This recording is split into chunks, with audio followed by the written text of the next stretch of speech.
আসসালামু আলাইকুম ওয়া রাহমাতুল্লাহি ওয়া বারাকাতুহু। সম্মানিত দর্শক, আলোর পথে টিভি চ্যানেলের পক্ষ থেকে আপনাদেরকে জানাই শুভেচ্ছা ও অভিনন্দন। আমি আপনাদের সাথে আছি মোহাম্মদ ওসমান গনি সেলিম। আজ আপনাদের সম্মুখে আলোচনা করব তওবা সম্পর্কে। আমরা অনেকেই মনে করি তওবা আস্তাগফিরুল্লাহ রব্বি মিন কুল্লি যামবি ওয়া আতুবু ইলাইহি লা হাওলা ওয়ালা কুওয়াতা ইল্লা বিল্লাহিল আলিয়্যিল আযীম। যদি এতটুকু দোয়া পড়তে যারা না পারে তারা কখনো তওবা করতে পারে না। যদিও আপনারা বলতে পারেন যে আপনি কিভাবে বুঝলেন, আমার কাছে অনেক মানুষ এসে সরাসরি কথা বলেছে, হুজুর আমাকে তওবাটা শিখিয়ে দেন, আস্তাগফিরুল্লাহ এতটুকু কইতারি পরে তো আর বলতে পারি না। এমন অভিজ্ঞতার আলোকে,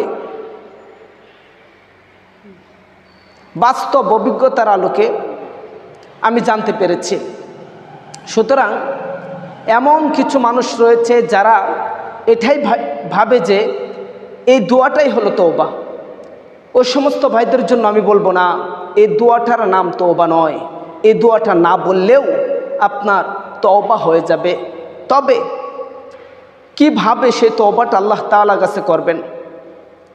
শুধু খালি মাপ চাইলাম যে আল্লাহ তওবা করতেছে আর গুনাহ করব না, এতটুকু বললেই কি তওবা হয়ে যাবে? না, এতটুকু বললেই তওবা হবে না। আপনাকে সর্বপ্রথম স্বীকার করতে হবে যে হে আল্লাহ, এ আসমানের নিচে জমিনের উপরে আমার চেয়ে বড় পাপী, আমার চেয়ে বড় নাফরমান, আমার চেয়ে বড় গুনাহগার, আমার চেয়ে তোমার বান্দাদের মধ্যে সবচেয়ে জঘন্য বান্দা আর হয়তো কেউ নয়। আল্লাহ, তুমি যদি কাউকে জাহান্নামে দাও তাহলে হয়তো আমাকেই জাহান্নামে তুমি দিবা। তুমি যদি জাহান্নাম কারোর জন্য তৈরি করে থাকো, আমার মনে হচ্ছে আমার জন্যই তুমি জাহান্নাম তৈরি করেছো। ও গো রব্বুল আলামিন, আমি পৃথিবীর সবচেয়ে বড় পাপী, আমার চেয়ে বড় পাপী আর কেউ নেই। সুতরাং আজ আমি তওবা করতেছি আল্লাহ, তোমার সবচেয়ে নগণ্য একজন বান্দা তোমার কাছে তওবা করতেছে আল্লাহ।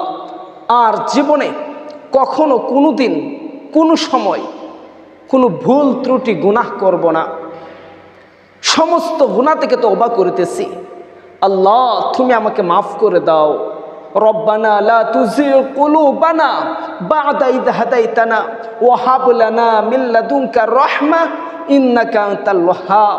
দোয়া করা যে আল্লাহ, তুমি আমাকে হেদায়েত দান করো, কিন্তু হেদায়েত থেকে বঞ্চিত করো না। আল্লাহ, তুমি আমাকে হেদায়েত দান করো, কিন্তু হেদায়েত থেকে বঞ্চিত করো না। এবং আমার তওবাকে তুমি কবুলা মঞ্জুর করো। এভাবে প্রতিনিয়ত আল্লাহ তাআলার কাছে দোয়া করা। আল্লাহ পাক রব্বুল আলামিন অতি দয়ালু। আল্লাহ পাক রব্বুল আলামিনের চেয়ে দয়ার ভান্ডার আর কারো বেশি হতে পারে না। সুতরাং আল্লাহ তাআলার কাছে ছাওয়ার মতো একবার চান, দেখবেন আপনাকে জীবনের সমস্ত গুনাহ ধুয়ে মুছে আপনার অন্তরকে দুধের চেয়ে পরিষ্কার করে দিবেন আল্লাহ পাক রব্বুল আলামিন।